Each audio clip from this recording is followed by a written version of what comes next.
Imagine walking down the aisle, heart pounding, knowing your junior high tormentor is seething at home because you're marrying her little brother, and she's not even invited. This isn't just a wedding. It's sweet, calculated karma years in the making. Hey, everyone, if you've ever fantasized about turning the tables on someone who made you feel small, you're in the right place. Hit that like button if justice stories fire you up. Subscribe for more Reddit revenge tales that deliver pure satisfaction. And let's dive into this one. It's going to leave you cheering.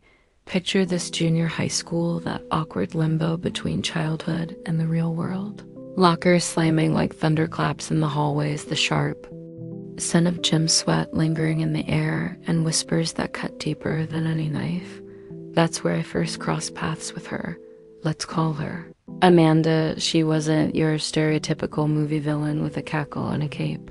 Number Amanda was subtler, more insidious. She ruled the social scene with a smirk and a silver tongue, dishing out petty barbs that left you questioning everything about yourself. I remember the first time she targeted me.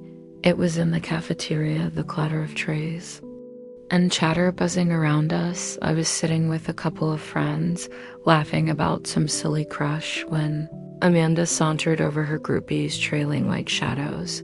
Oh, honey, she drawled eyes, scanning me up and down like I was yesterday's. Trash that shirt.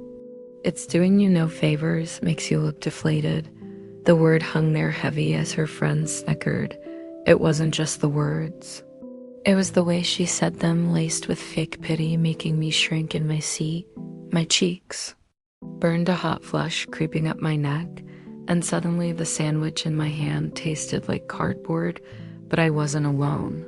Amanda had a knack for spotting vulnerabilities in all of us girls. One day she'd mock someone's braces with a metal mouth, quip that echoed through the halls. The next she'd whisper about another girl's family being poor, just loud enough for everyone to hear. We all felt it, that sinking pit in your stomach, the way your shoulders slumped under the weight of her words, powerless, unwanted, like we didn't belong in our own skin. I wasn't tortured, not like some horror stories you hear, but those moments chipped away at me, leaving invisible scars that itched long after the bell rang. Frustration built slowly, like a storm gathering on the horizon. High school came, and Amanda faded into the background as clicks shifted and life moved on. But those echoes, they lingered. I'd catch myself second-guessing an outfit or biting back a laugh in a group, wondering if someone like her was watching. It was frustrating, this quiet resentment simmering under the surface, knowing she'd probably forgotten all about us while we carried the baggage. Little did I know fate had a twisted sense of humor waiting just around the corner. Fast forward to right after high school graduation. The air was thick with summer freedom barbecues, sizzling laughter spilling out from backyard parties. I was at one of those gatherings, the kind where everyone's a little too loud, a little too carefree. That's when I met him, Jake, Amanda's little brother. I had no idea they were related.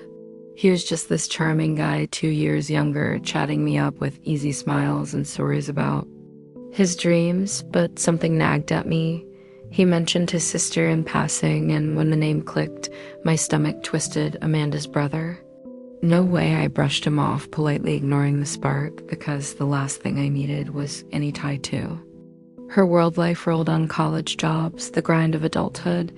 8 years blurred by in a haze of late nights and fleeting dates. Then 2020 hit. The world lockdown screens became lifelines, swiping through a dating app one rainy evening. The ping of a match lit up my phone. There he was, Jake, all grown up, his profile photo showing that same boyish grin, but with the edges of maturity. We started chatting, virtual coffee dates turning into real ones as restrictions eased. He was kind, funny, the opposite of everything Amanda represented. But as things got serious, the shadow of his sister loomed. And then she found out about us, or so I thought. At first, there was this flicker of false hope. Jake mentioned offhand that Amanda had mellowed out over the years, married now with a picture-perfect life on social media.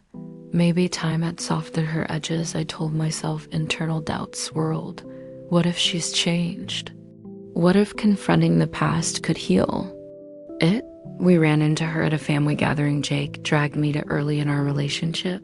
My heart raced as she approached, her smile too wide, too polished. "Oh, it's you," she said, voice dripping with that familiar faux sweetness. For a split second, I hoped for an apology, some acknowledgement, but then came the job. Wow, Jake scraping the bottom of the barrel from junior high.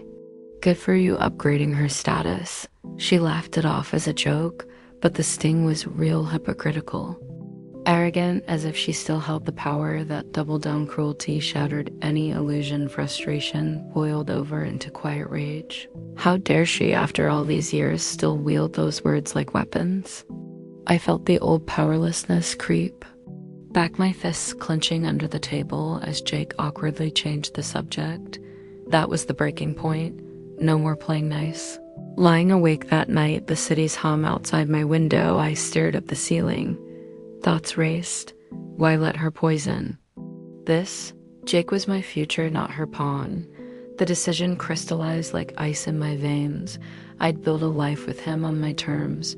No more deflated feelings. It was time to inflate my own sails, but revenge? It wouldn't be loud or flashy. It would be personal, a quiet exclusion that spoke volumes. Over the next few years, our relationship deepened. Dates turned to cohabitation, shared dreams. Whispered in the dark, Jake proposed at the end of 2024, down on one knee under a canopy of twinkling lights, his voice trembling with emotion. Yes, I whispered back, tears blurring the moment, but in my mind, a plan took shape. The wedding, our wedding, in October. Invitations went out, elegant cards with gold script, but one name was deliberately absent. Amanda's doubts nagged during those planning months. What if Jake pushed to invite her? Family ties ran deep. I rehearsed conversations in my head, body tense as I folded napkins or tasted cakes. "She's your sister," I'd imagined saying, "but she doesn't get to ruin our day." Jake, bless him, sensed the undercurrent when he brought it up one evening over dinner, the clink of forks. Pausing midair, he admitted her behavior had always embarrassed him.